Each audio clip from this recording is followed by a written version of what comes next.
What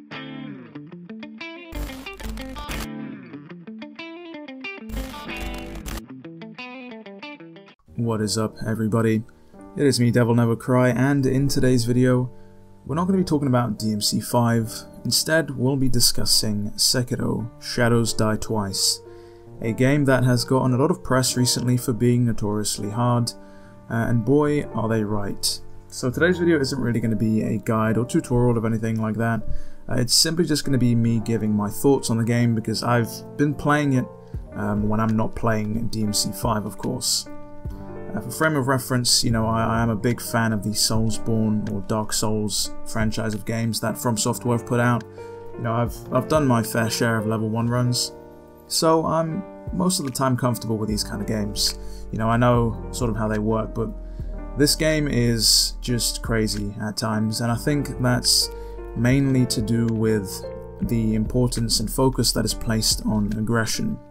In Dark Souls, a lot of the times you can shield, you know, you can turtle, you can wait for enemies to come to you, you can parry, you can take sort of a laid-back approach to the enemies in those games. But in here, it seems that if you want to succeed, and I'm specifically talking about mini-bosses and bosses in this game, you need to constantly be pushing the aggressive approach.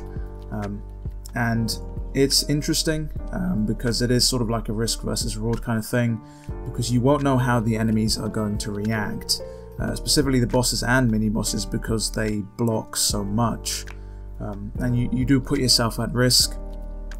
You know, but that's kind of how the game plays. And in terms of people comparing it to Dark Souls or, you know, the other Souls games, you know, it is harder for a number of reasons. The fact that there's of course no co-op, there's no summoning of anything like that. This is a solo game, this is a single player game. You can't sort of rely on those crutches to get you past it like you could in the previous Dark Souls kind of games. Not only that, but the lack of progression in this game is rather intriguing. So of course in the Dark Souls franchise, just like with most RPGs, you hit a brick wall of difficulty. There's a number of things you can do.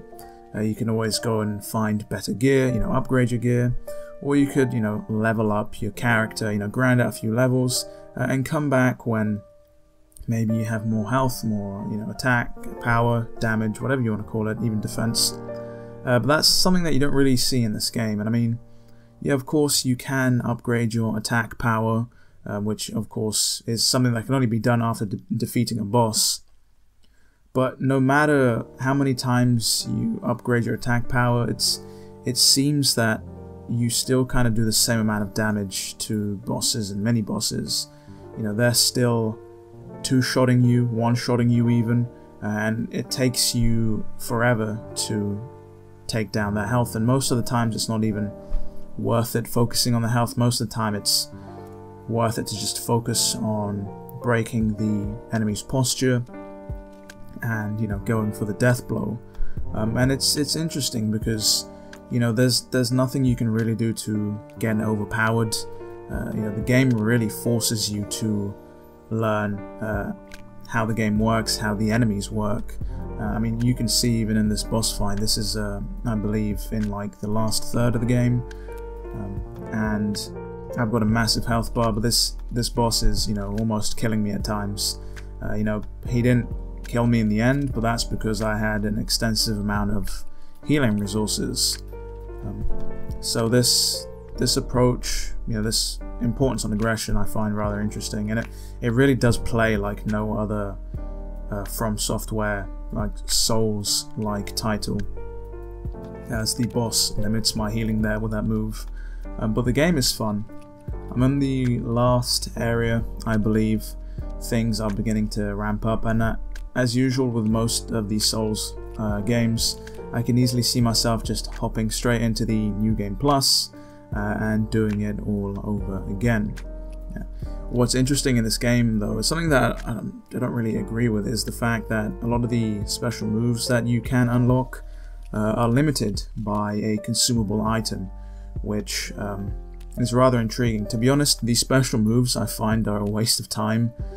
because they leave you open in terms of when you're fighting a boss.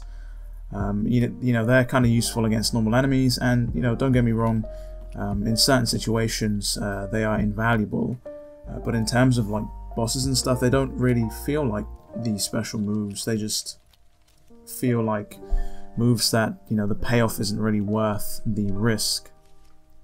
But that's just me waffling on for about 5 minutes. There most likely will be more Sekiro videos to come where, you know, I voice my opinions. But it has been me, DevilNeverCry. I of course would like to thank all of you for watching, and as always, I'll see you next video.